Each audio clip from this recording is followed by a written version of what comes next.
সরকারি ক্ষতিপূরণের লোভে রাতারাতি অবৈধ নির্মাণের অভিযোগ ঘটনা ঘিরে হইচই কাটিগড়ার পাইকান রাজপুর এলাকায়। জানা গিয়েছে সংশ্লিষ্ট এলাকায় তৈরি হচ্ছে বাইপাস। 6 নম্বর জাতীয় সড়কের সঙ্গে এক্সপ্রেসওয়ের লিংক রোড তৈরি হবে পাইকান রাজপুর এলাকা দিয়ে, এবং কিছুদিন আগে সংশ্লিষ্ট এলাকায় সার্ভে করা হয়েছে। লিংক রোড তৈরির খবর ছড়িয়ে পড়তেই রাতারাতি শুরু হয়েছে নির্মাণ কাজ। যেসব এলাকায় বসতি ছিল না সেখানে তৈরি হচ্ছে ঘরবাড়ি। অভিযোগ সরকারি ক্ষতিপূরণের লোভেই চলছে অস্থায়ী নির্মাণ। সঙ্গে রয়েছেন প্রতিনিধি প্রদীপ্ত পুরকায়স্থ। প্রদীপ্তর কাছে জানবো, প্রদীপ্ত, এ তো রীতিমতো একেবারে এই যে ঘটনা আমরা দেখতে পাচ্ছি, রাতারাতি অবৈধ নির্মাণ হওয়া শুরু হয়েছে, প্রশাসনের তরফ থেকে কি ব্যবস্থা নেওয়া হচ্ছে? কারণ ব্যাপারটা এরকম হচ্ছে যে প্রশাসনের পক্ষ থেকে কোনো কিছুই ব্যবস্থা নেওয়া হয়নি। এই যে নির্মাণ কাজগুলো কিন্তু গত 3 মাস আগে শুরু হয়েছে।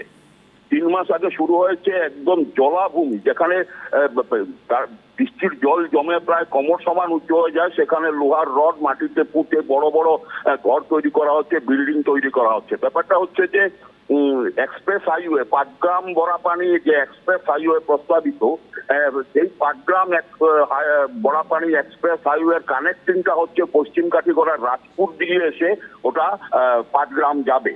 ওই কানেক্টিং রোডের সঙ্গে সংযোগ রেখে গুমরা পাইকান থেকে একটি রাস্তা আছে, গুমরা নাতানপুর পিডব্লিউডি রোড।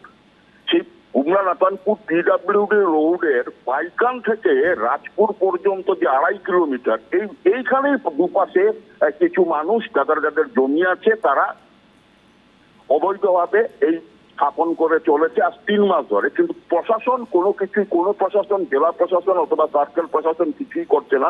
সম্প্রতি পশ্চিম কাঠিগড়া এলাকার জেলা পরিষদ সদস্য ত্রয়োবাসী দাস এটা অভিযোগ করেছেন, এবং তিনি এ ব্যাপারে কাঠিগড়ার নবনির্বাচিত বিধায়ক কমলাক্ষ জয়পুরকাস্তর কাছেও দরবার জানিয়েছেন, এবং কমলাক্ষ জয়পুরকাস্ত জানিয়েছেন যে বিধানসভার এই প্রথম এই ব্যাপারটা শেষ হয়ে গুয়াহাটি থেকে আসার পরে তিনি এই ব্যাপারে নজর দেবেন। তবে মোদ্দা কথা হচ্ছে পুরোপুরি অবৈধভাবে এগুলো তৈরি করা হচ্ছে যাতে সরকারি টাকাটা একদম গায়েব করা যায়। আগেও যেভাবে অনেক টাকা গায়েব করা হয়েছে।